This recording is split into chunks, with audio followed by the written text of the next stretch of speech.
Jephthah's own parents begged him to come back and save their nation. Years earlier, they had thrown him out and erased him from their lives. Hurt, angry, and completely lost, Jephthah wandered into the wilderness, searching for meaning. But out there, he slowly became the leader of a dangerous group of fighters feared across the land. And when Israel was finally on the edge of destruction, Jephthah became their only hope. To understand why his own parents kicked him out, we must go back to the beginning of his story. Israel was stuck in a terrible, violent loop. The people turned away from God, their enemies attacked, and the country got worse with every generation.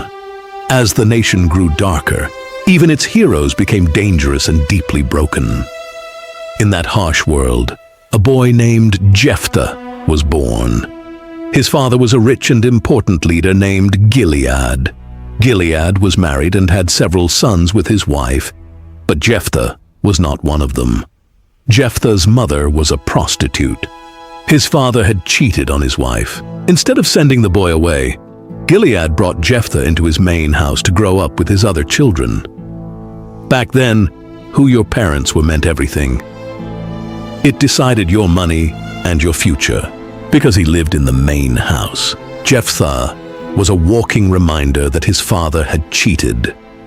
To his father's wife and her kids, he was a living, breathing secret they hated. Even worse, as Jephthah grew older, his half-brothers worried he would take away the land and money they were supposed to inherit.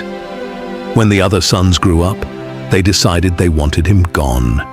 They trapped Jephthah and forced him out. "You will not get a single thing in our father's house," they told him. "You are the son of another woman." They didn't just kick him out of the house, they drove him out of the town completely. The city leaders, the men who were supposed to be fair and protect people, just watched it happen.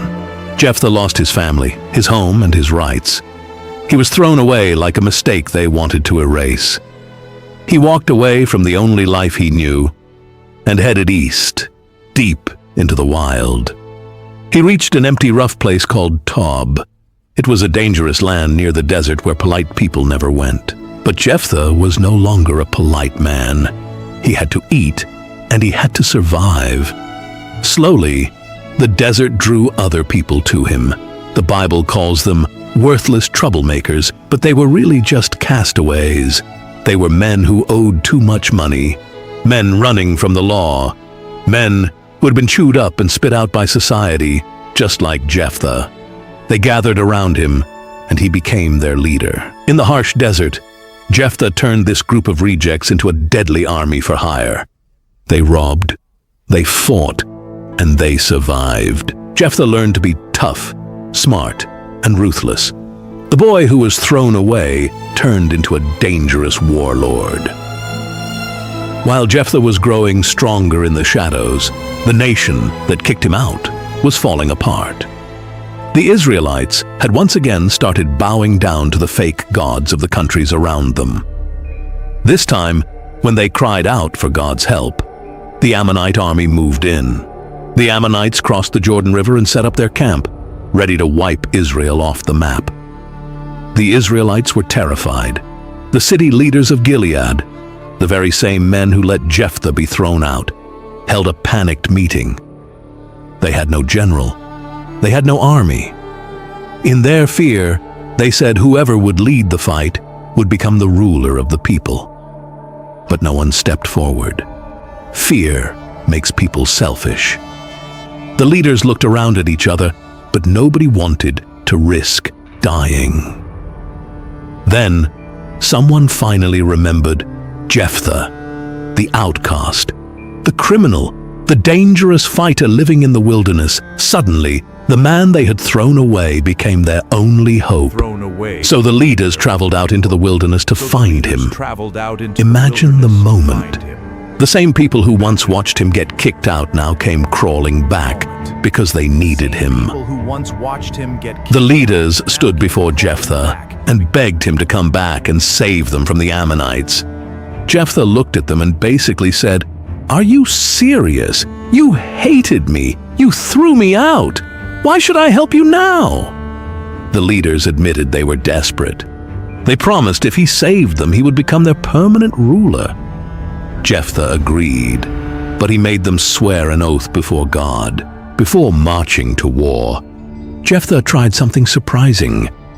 He sent messengers to the Ammonite king, asking why they were attacking Israel.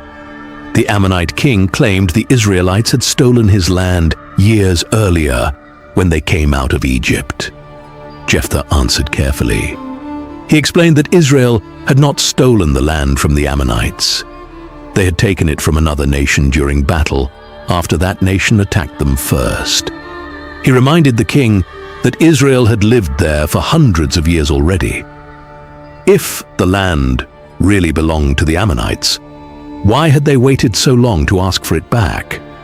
But the Ammonite king ignored everything Jephthah said. He wanted war. So Jephthah prepared his men and got ready to fight. Before the battle, something happened that would destroy his life forever. Jephthah prayed to God and made a vow.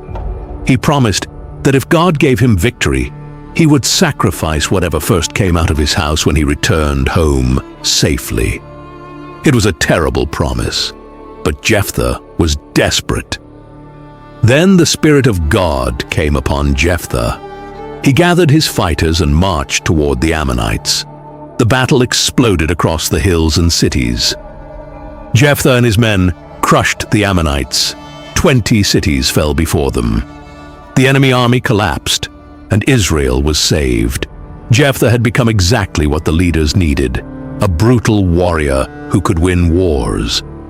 But as Jephthah rode home after the victory, he saw someone running out of his house to greet him.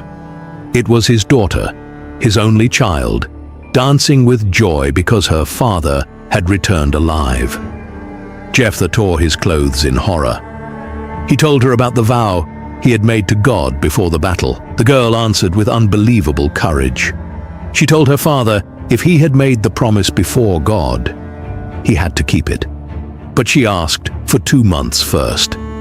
She wanted time to go into the mountains with her friends and mourn the fact that she would never marry or have children. After the 2 months ended, she returned to her father. Jephthah did what he had promised in his vow. The Bible never really describes what happened next, and people still debate it today. Some believe he literally sacrificed his daughter. Others think she was devoted to serving God for the rest of her life. Either way, the ending is heartbreaking. The man who saved Israel lost the thing he loved most because of a reckless promise spoken in desperation. Jephthah ruled Israel for 6 years.